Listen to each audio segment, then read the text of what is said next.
Mr. Speaker, I move that the House suspend the rules and agree to H-Res 402, recognize the devastating impact of COVID-19 in India, and expressing the sense of the House of Representatives with respect to COVID assistance to India as amended. The clerk will report the title of the resolution. House Resolution 402, resolution urging the administration to facilitate assistance in response to the devastating impact of COVID-19 in India. Pursuant to the rule, the gentleman from New York, Mr. Meeks, and the gentlewoman from California, Ms. Kim, each will control 20 minutes. The chair recognizes the gentleman from New York. I ask unanimous consent that all members have 5 legislative days in which to revise and extend their remarks and include extraneous material on H-Res 402 as amended. Without objection. I yield myself such time as I may consume. Gentleman is recognized. Thank you, Mr. Speaker.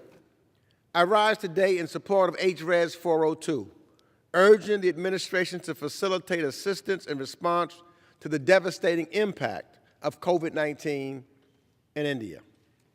This resolution, introduced by my good friend, Representative Sherman, is an excellent measure that solidifies this body's already strong bipartisan support for the people of India as they recover from this most recent wave of COVID-19 infections. It urges the administration to continue facilitating much-needed assistance. We're all saddened by the devastating impact of COVID-19 and what it already has had on the Indian people.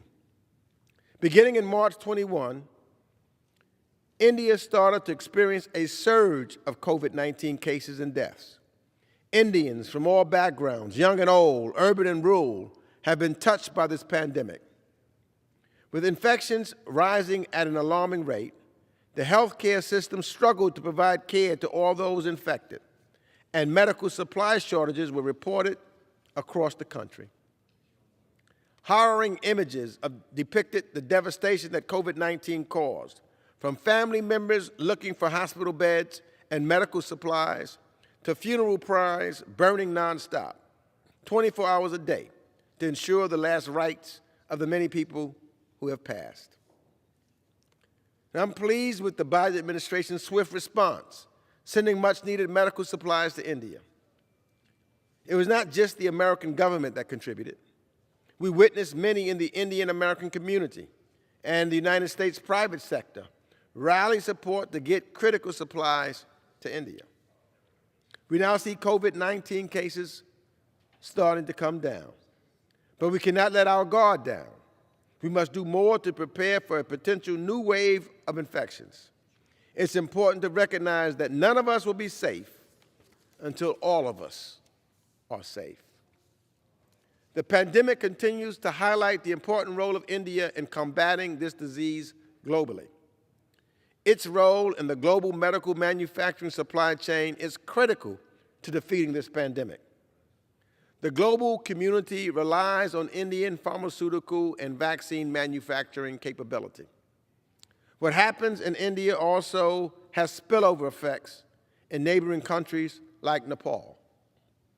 Again, I thank Mr. Sherman, the gentleman from California, for putting forth this resolution, and I ask my colleagues to vote in favor of it and stand in solidarity with the people of India. I reserve the balance of my time. The gentleman from New York reserves. The gentlelady from California is recognized. Thank you, Mr. Speaker. I too want to thank my colleagues, Congressman Sherman and Congressman Shabat, for introducing this resolution. COVID-19 has had a devastating impact in the world, but some countries have been hit harder than others. In March of this year, just as Americans were receiving COVID-19 vaccines and the United States was seeing a decline in cases, infections in India began to surge. A year before, in the spring of 2020, when the United States was experiencing a spike in COVID-19 cases, India came to our aid and lifted its export ban on certain drugs in response to a request by the United States. In response to India's surge, the United States quickly delivered much-needed supplies such as PPE, rapid tests, and other drugs to India. This action from the United States, the world's oldest democracy, to India, the world's largest democracy, is only fitting. India and the United States are natural partners, and COVID-19 has only proven our ties are growing stronger. This resolution further shows the House stands with the people of India as they work to stem the spread of COVID-19 throughout India.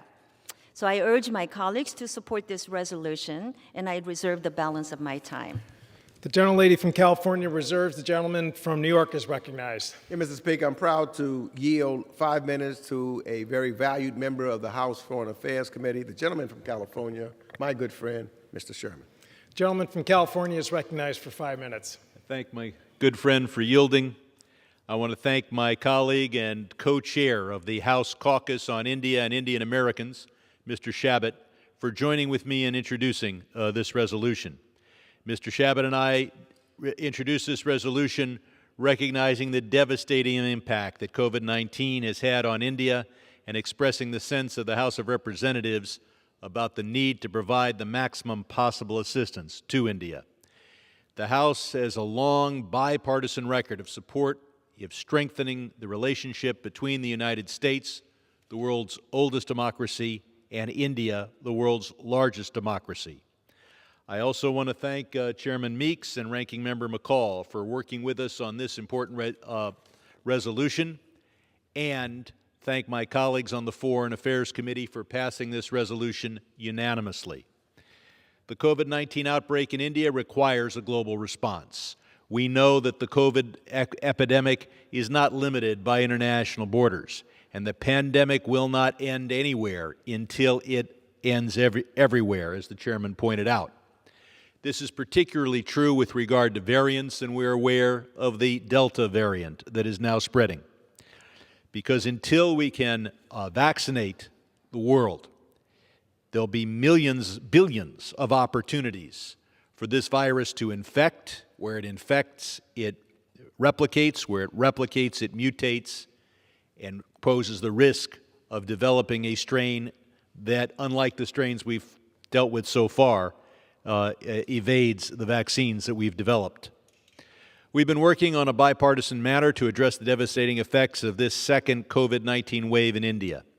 Official testing results indicate that India has seen more than 340,000 daily infections and over 4,000 daily deaths, but many public health officials believe these numbers understate the matter and that perhaps upwards of 2 million people a day have been infected in India. Of course, we've seen a slight abatement in those horrific numbers, but the problem remains.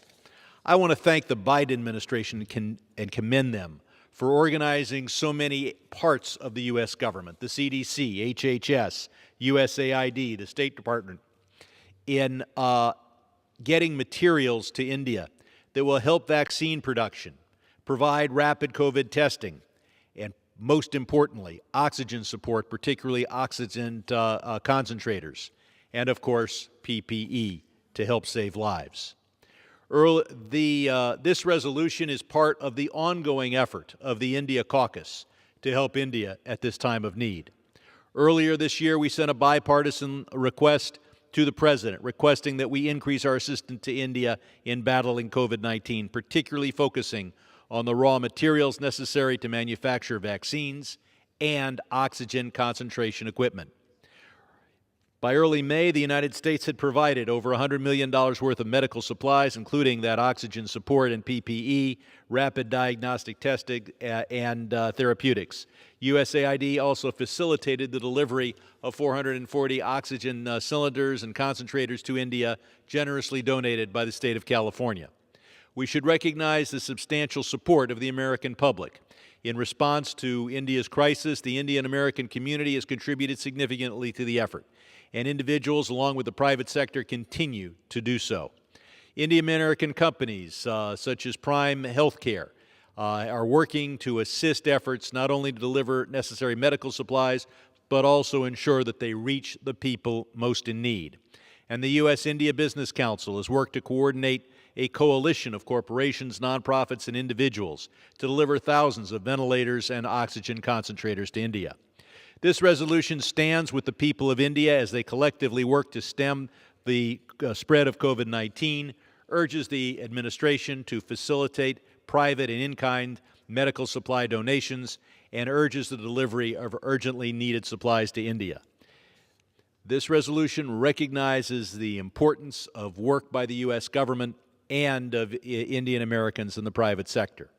There is no doubt that the U.S.-India relationship is growing closer, and that our assistance to India to help overcome this terrible COVID wave is a critical part of building that relationship. I yield back. Gentleman from California yields back. The gentleman from New York reserves. The gentlewoman from California is recognized. Thank you, Mr. Speaker. In closing, I would like to once again thank Representative Sherman and Representative Chabot for their work on this resolution. It has been said before, but I'll say it again. COVID-19 has shown that pandemics know no borders. Allies must come together and support one another during these difficult times. And we must work with India and the international community to end the spread of COVID-19 and prevent future pandemics. With that, I urge all members to support this resolution, House Resolution 402, and I yield back the balance of my time. The gentlewoman from California yields back the balance of her time. The gentleman from New York is recognized. Thank you, Mr. Speaker. Again, I want to thank Mr. Sherman and Mr. Chabot, again showing how this committee has worked in a bipartisan manner for the benefit of our friends and allies, and in this case, India. By passing this good bipartisan resolution, the House will send a clear message that we stand with the people of India as they work to contain the spread of COVID-19. We recognize that India will continue to play an important role in containing the further global spread of COVID-19 and support global efforts to end this pandemic. We also urge the administration to continue working with the Indian government. Just yesterday, I was at the Indian consulate in New York, where I had an opportunity to talk to the Consul General, who was very appreciative knowing that this bill would be on the House floor today, who told me to extend thank yous to both Mr. Sherman and Mr. Chabot, that it further shows American leadership and friendship with the people of India, and that we will only grow closer together to benefit not just our respective countries, but the rest of the world. This moves and helps the people in India. So I'd like to conclude by just thanking everyone once again for working together in a bipartisan way to do the right thing for our friends from the country of India. And I yield back the balance of my time. The gentleman from New York yields back the balance of his time. All time for debate and having been exhausted, the question is, will the House suspend the rules and agree to House Resolution 402 as amended? Those in favor say aye. Aye. Those opposed, no. In the opinion of the chair, 2/3 being in the affirmative, for what purposes, gentlewoman from Georgia, rise? Mr. Speaker, I ask for the yeas and nays. Pursuant to Section 3S of House Resolution 8, the yeas and nays are ordered. Pursuant to Clause 8 of Rule 20, further proceedings on this question are postponed.